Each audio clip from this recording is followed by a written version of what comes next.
விளையாட்டு பிரியர்களுக்கு அன்பு வணக்கம். ஆசிய கிண்ணத்தில் நேற்றைய நாளிலே ட்ரோபி வழங்கப்படாத ஒரு மிகப்பெரிய சர்ச்சையோடு ஆசிய கிண்ணம் நிறைவுக்கு வந்திருக்கிறது. ட்ரோபி இல்லாமல் வரலாற்றிலே முறையாக ஒரு சாம்பியன்ஸ் அணி தங்களுடைய செலிப்ரேஷனை காட்டிய ஒரு நிகழ்வை நேற்றைய நாளில் எனக்கு பார்க்க கிடைத்தது. போட்டி சரியாக 12 மணி அளவில் இலங்கை இந்திய நேரப்படி 12 மணி அளவில் நேற்று துபாய் மைதானத்திலே நிறைவுக்கு வந்தது. துபாய் மைதானத்திலே நிறைவுக்கு வந்தாலும் 1 மணி நேரத்துக்கும் அதிகமாக, கிட்டத்தட்ட 2 மணி நேரமாக இந்த பிரசன்டேஷன் செரிமனி என்பது தாமதமாகிக் கொண்டே இருந்தது. வீரர்கள், வெற்றி பெற்ற வீரர்களுக்கு ட்ரோபி கையளிக்கப்படவில்லை, அவர்களுக்கான பதக்கங்களும் கையளிக்கப்படவில்லை. தொலைக்காட்சிகளிலே விளம்பரமாகவே ஒளிபரப்பிக் கொண்டே இருந்தார்கள். இது ஒரு பெரிய ஒரு சர்ச்சையாகவும் குழப்பமாகவும் இருந்தது. பின்னர் சமூக ஊடகங்கள் வாயிலாக கொஞ்சமாக செய்திகள் வெளிவர தொடங்கின. என்ன நடக்கிறது அல்லது அங்கிருப்பவர்கள் மூலமாக செய்திகள் வெளிவர தொடங்கின. நேற்று நடந்த விஷயங்களினுடைய சாராம்சமாகத்தான் இந்த காணொளி வரப்போகிறது. இந்திய பாகிஸ்தான் அணிகளுக்கு இடையிலான ஆசிய கிண்ணத்தினுடைய இறுதி போட்டியிலே முதலில் பாகிஸ்தான் துடுப்படுத்தாடியது. பாகிஸ்தான் துடுப்படுத்தாடி இவர்கள் 146 ஓட்டங்களை பெற்றுக் கொண்டார்கள். 113க்கு 1 என்று இருந்து இறுதி 33 ஓட்டங்களுக்குள் 9 விக்கெட்டுகளையும் பறிகொடுத்து 146 ஓட்டங்களுக்குள் மட்டுப்படுத்தப்பட்டது. பதிலுக்கு துடுப்படுத்தாடிய இந்திய அணி 5 விக்கெட்டுகளால் வெற்றி பெற்றார்கள். இவர்கள் 20வது ஓவரிலே இந்த போட்டியிலே ஹாரிஸ் ரவுஃப் பந்து வீசி இருந்த போது இறுதியில் ரிங்கு சிங் வந்து ஒரு பவுண்டரியை அடித்திருந்தார். லாங் ஆன் திசையிலே ஒரு பவுண்டரியை அடித்து இந்தியாவிற்கான வெற்றியை உறுதிப்படுத்தி இருந்தார். திலக் வர்மா ஆட்டமிழக்காத 63 ஓட்டங்கள், ஒரு மேட்ச் வின்னிங் இன்னிங்ஸ் ஒன்றை ஆடியிருந்தார். இந்தியா முதல் முறையாக பாகிஸ்தானுக்கு எதிராக இந்த தொடரிலே தடுமாறி இருந்தது. முன்னர் 2 ஆட்டங்களையும் இந்தியா இலகுவாக பாகிஸ்தானுக்கு எதிராக வென்றது. ஆனால் நேற்றைய போட்டி கொஞ்சம் நெருக்கடி மிகுந்த ஒரு போட்டியாகத்தான் ஆடி வென்றிருந்தது என்பது குறிப்பிடத்தக்கது.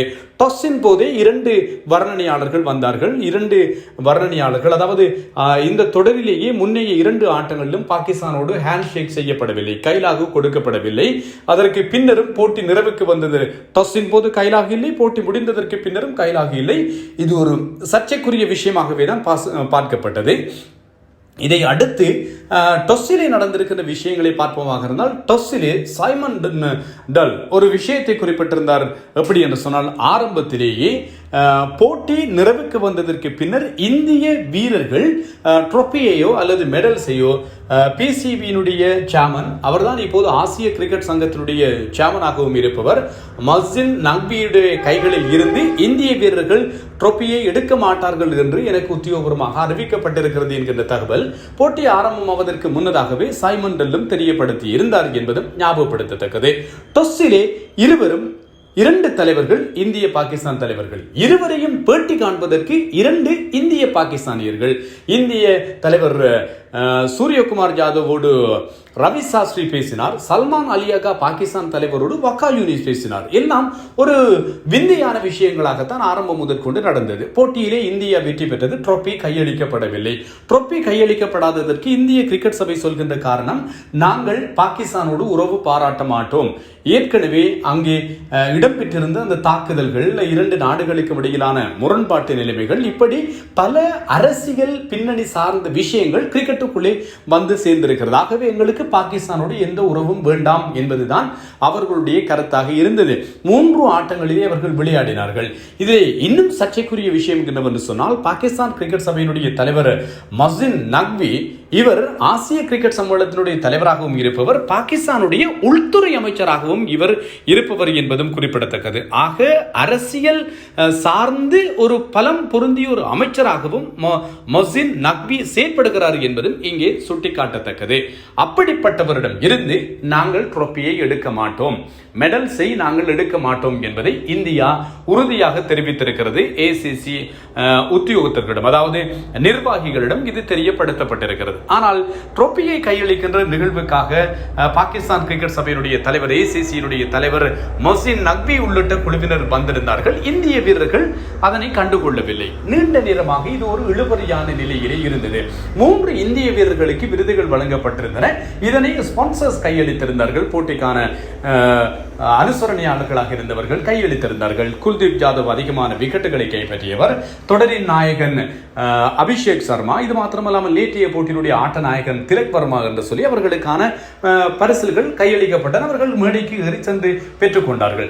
பாகிஸ்தான் அணியினுடைய தலைவர் சல்மான் அலியாக ரன்னர்ஸ் அப்புக்கான செக் கொடுக்கப்பட்டிருந்தது. அது மொசின் நக்வியும் பங்களாதேஷ் கிரிக்கெட் சபையினுடைய தலைவர் அவரும் கையளித்திருந்தார்கள். ஆனால் இவர் சல்மான் அலியாக என்ன செய்தார், அந்த செக்கை அப்படியே வாங்கிவிட்டு அப்படியே தூக்கி வெளியே வீசினார். இதுவும் கொஞ்சம் சர்ச்சைக்குரிய ஒரு விஷயமாக இருந்தது. இதை எல்லாவற்றிற்கும் காரணம் என்னவென்று சொன்னால், இந்தியா இந்த ட்ரோபியை இந்த பிரசன்டேஷன் நிகழ்வை முற்றுமுழுதாக புறக்கணித்தமை. ஆசிய கிரிக்கெட் சம்மேளனத்தின் தலைவர், பிசிபி தலைவர், இன்டீரியம் மினிஸ்டர் இவர் பாகிஸ்தானியராக இருப்பதனால் இவரிடம் நாங்கள் எடுக்க மாட்டோம், ஆனால் நாங்கள் ட்ரோபியை எடுப்பதற்கு தயாராகி இருக்கிறோம், இவர் கைகளில் தான் நாங்கள் எடுக்க மாட்டோமே தவிர நாங்கள் ட்ரோபியை எடுக்க மாட்டோம் என்று சொல்லவில்லை என்று சொல்லி அவர்கள் சொன்னார்கள். எமிரேட்ஸ் கிரிக்கெட் சங்கத்தினுடைய தலைவர்களுடைய கைகளில் நாங்கள் எடுப்பதற்கு தயாராக இருக்கிறோம் என்று சொல்லி ஏற்கனவே ஏசிசிக்கு ஆசிய கிரிக்கெட் சம்மேளனத்துக்கு தெரியப்படுத்தப்பட்டிருக்கிறதாம் என்று இந்திய ஊடகங்கள் செய்தி வெளியிடுகின்றன.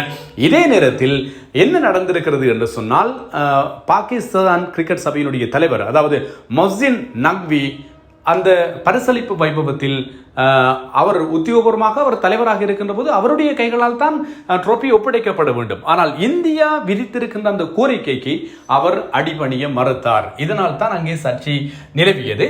சர்ச்சை நிலவியதோடு அவர் என்ன செய்தார்கள் என்று சொன்னால், அந்த நிகழ்வுக்கு பின்னர் அந்த ட்ரோபி மெடல்ஸோடு அவர் சென்று விட்டார் என்பதுதான் இங்கே பூதாகரமாக இருக்கின்ற ஒரு பிரச்சனையாக இருக்கிறது. இந்திய கிரிக்கெட் சபையினுடைய செயலாளர் இப்போது ஒரு கருத்தை சொல்லி இருக்கிறார். நாங்கள் இதனை சாதாரணமான விடயமாக நாங்கள் எடுக்க மாட்டோம் என்கின்ற விதமான கருத்து இந்திய கிரிக்கெட் சபையினுடைய செயலாளரிடம் இருந்து வந்திருக்கிறது என்பதும் ஞாபகப்படுத்தத்தக்கது. அவர் சொல்கிறார், வருகின்ற துபாயிலே வருகின்ற மாதம் டிசம்பரிலே கூட்டம் இருக்கிறது, ஐசிசியினுடைய கூட்டம். அந்த கூட்டத்தில் இந்த விடயங்கள் பூதாகரமான விடயங்கள் ஆக்கப்படும், இது தொடர்பில் நாங்கள் நடவடிக்கை எடுப்போம் என்கின்ற விதமான கருத்துக்கள் அவரிடம் இருந்து வந்திருக்கின்றன என்பதும் ஞாபகப்படுத்தத்தக்கதாக இருக்கிறது.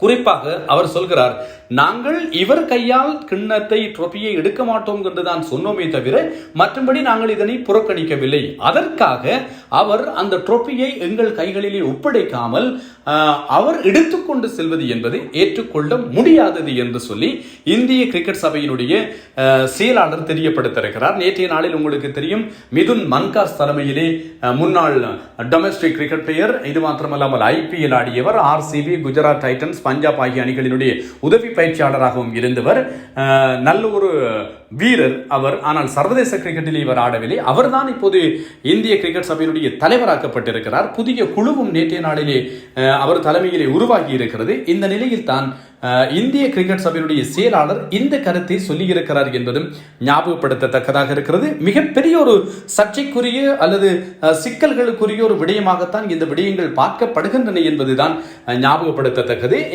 பிசிசிஐனுடைய செயலாளர், இந்திய கிரிக்கெட் சபையினுடைய செயலாளரினுடைய கருத்துக்கள் இவ்வாறு வந்திருக்கின்ற நிலையில் இன்னும் இதிலே என்ன நடக்கப் போகிறது என்பதுதான் தெரியாத விடயமாக இருக்கிறது. ஆனால் உடனடியாக இந்திய அணியிடமும் இந்திய வீரர்களிடமும் ட்ரோபியும் மெடல்ஸும் கையளிக்கப்பட வேண்டும், இது தொடர்பில் நாங்கள் நடவடிக்கைகளில் இறங்கி இருக்கிறோம் என்று சொல்லி அவர் தரப்பு செய்திகள் சொல்கின்றன.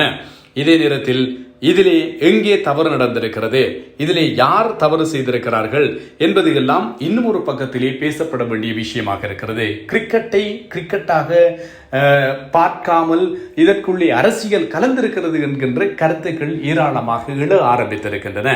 கிரிக்கெட்டினுடைய புனிதத்தன்மை கெட்டு போகிறது என்கின்ற கருத்துக்களும் வர ஆரம்பித்திருக்கின்றன. காத்திருப்போம் அடுத்தடுத்து என்ன நடக்கப் போகிறது என்று சொல்லி. ஆனால் இந்திய கிரிக்கெட் அணியால் அவர்கள் மிகச்சிறப்பான முறையிலே பெற்றுக்கொண்ட வெற்றியை முழுமைப்படுத்த முடியாமல் போனது நேற்று ட்ரோபி கையளிக்கப்படாத காரணத்தால் என்பதும் இங்கே சுட்டிக்காட்டக்கூடிய விஷயம்.